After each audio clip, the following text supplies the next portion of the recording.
Excuse me, do you know this address?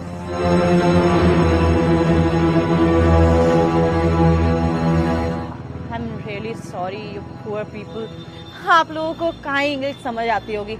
My bad. पागल हूँ, हिंदी में पूछना चाहिए।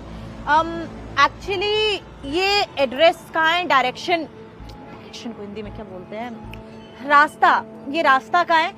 वो मैं आपकी इंसल्ट करना नहीं चाहती थी। अब मेरी आदत है इंग्लिश में बात करने की, मैंने देखा नहीं कि आप कौन हो, नहीं तो मैं हिंदी में ही बात करती। वो बाय चांस ही आपकी इंसल्ट हो गई।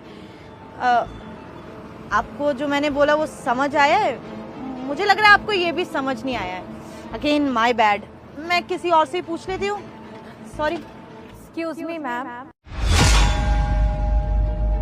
I know this address. Go straight and take left, and there will be your location. Go. अरे वाह, इंग्लिश में जवाब दे रही है। ये इंग्लिश तेरे को किसने सिखा दी?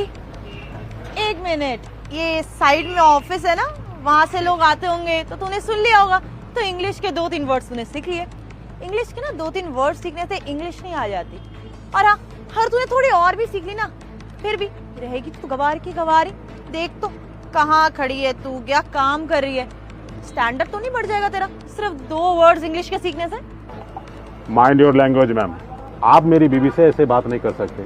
For your kind information, we are highly educated.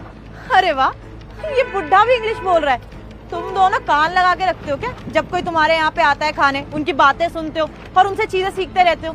उससे कुछ नहीं होने वाला। जो तुम काम कर रहे हो, जो तुम्हारा स्टैंडर्ड है, वही रहेगा।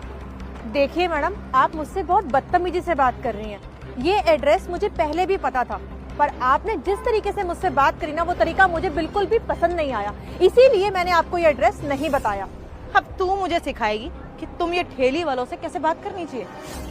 अबे ओ, 2 वर्ड इंग्लिश के सीखने से ना ये मत समझ कि तेरे को लोग इज्जत देंगे, रिस्पेक्ट देके बात करेंगे। अपनी ना औकात में रह के बात कर, ना मुझे सिखा कि कैसे बात करनी चाहिए और कैसे नहीं। एहसान नहीं किया तूने रास्ता बता दिया तो। Excuse ma'am, who are you? आपने खुद इनसे आके एड्रेस पूछा, वो भी इंग्लिश में, फिर इनकी बेइज्जती की। आपको ये हक किसने दिया? आई नो मेरा इस मामले में बोलने का कोई मतलब नहीं है, क्योंकि ये मेरा मैटर भी नहीं है। बट आप अगर ऐसे आके किसी के साथ बदतमीजी करोगे और उन्होंने अगर आपको रिवर्ट कर भी दिया, तो आप उनकी बेइज्जती कर रहे हो, उनको नीचा दिखा रहे हो। वैसे आपने सुना है कि पढ़े लिखे गवाह। शाम तक अच्छी खबर मिलेगी। बस भोलेनाथ जी का नाम लेकर वीडियो को एक लाइक और सब्सक्राइब करके कमेंट में हर हर महादेव। आप एक्चुअल में उस तरीके से बिहेव कर रहे हो, और फिर भी ये आपके सामने खड़े होकर इतने प्यार से बात कर रहे हैं, आपको इतना रिस्पेक्टफुली रिवर्ट कर रहे हैं। हाँ, अगर आपको इंग्लिश आती है इसका मतलब ये नहीं कि आप दूसरों को नीचा दिखाएं, दूसरों की बेइज्जती करें।